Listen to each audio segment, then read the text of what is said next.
de savoir si en Angleterre, hein, ils disent est-ce que c'est le meilleur gardien du monde? Il n'est pas dans les 30 pour le Ballon d'Or. Oui.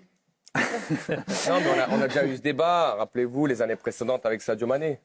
Bon, voilà, c'est toujours le même problème que peuvent rencontrer les joueurs qui jouent pour une sélection africaine qui sont moins exposés sur la scène internationale. Qu'Edouard Mendy ne soit pas dans les 30 du Ballon d'Or, c'est assez incroyable. Pour moi, c'est le meilleur gardien de Première Ligue l'année dernière, meilleur gardien de la Ligue des Champions, meilleur gardien européen, puisqu'il a reçu le trophée pour ça. Et vous voyez Donnarumma qui a gagné l'Euro, qui a été très bon aussi, mais qui n'est pas dans les 30. Bon, c'est encore un débat qu'on pourrait avoir. Lui, est dans les 30. Non, mais Donnarumma, lui, est dans les 30. En fait, Donc, C'est le seul gardien d'ailleurs qui est dans les 30. c'est pas de remettre en cause que Donnarumma soit dans les 30. Honnêtement, il a fait un super Meilleur joueur meilleur joueur de l'Euro, mais c'est vrai que c'est un peu scandaleux quand même de ne pas avoir Edouard Mendy. On a vu Sadio Mané aussi, on a eu beaucoup de joueurs qui ont réagi justement à cette non-sélection. Il faut aussi s'appuyer sur des statistiques. C'est le gardien qui arrête le plus de buts depuis plus d'une saison. Donc à partir de ce moment-là, il faut aussi s'appuyer sur les chiffres. Premier gardien africain à gagner. Mais on va nous dire que comme il est dans le trophée des gardiens, donc il a trouvé... Oui, mais du coup, ça n'a pas de sens.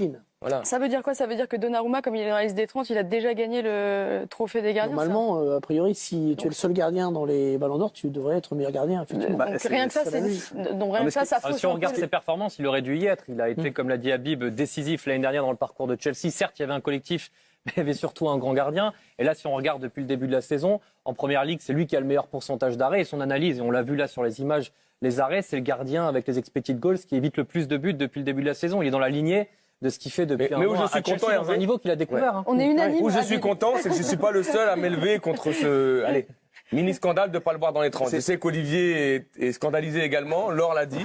Donc au moins, ce n'est pas Habib Beye qui défendra la cause Ça n'a des rien à voir avec joueurs le Sénégal. africains. Voilà, c'est le Sénégal. Pour finir, c'est d'autant plus surprenant que dans les 30, il y a quand même des noms assez surprenants, qui sont des très bons joueurs, mais bon, qu'est-ce qu'ils ont fait pendant la saison? Lautaro Martinez, bon, Non, je suis pas d'accord. Gérard Moreno. Il gagne la Copa América et il est fondamental avec l'Inter de Milan.